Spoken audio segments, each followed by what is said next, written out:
వేదం శ్రీదేవి సద్గుణమణులకు కోశగృహం అంటారు భట్టర్వారు.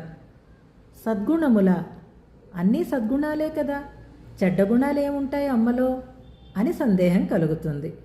నిజమే, సద్గుణాలని అనాలా అంటే ఈ పదానికి ఒక విశేష అర్థం ఉంది అని తెలుసుకుందాం. లోకంలో గుణాన్ని బట్టి అవి ఉన్నవారికి గొప్పతనం ఏర్పడుతుంది. వ్యక్తికైనా వస్తువుకైనా.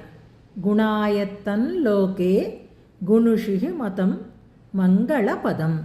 ఇది లోక న్యాయం. గుణాలు ఉంటే వ్యక్తికి సత్తా, ఉనికి.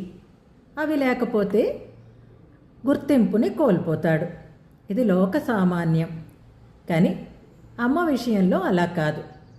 గుణాలు అమ్మని ఆశ్రయించి ఉనికిని పొందుతాయి. అందుకే సద్గుణాలు అనబడతాయి. సత్త కలిగినటువంటి గుణాలు అని అర్థం.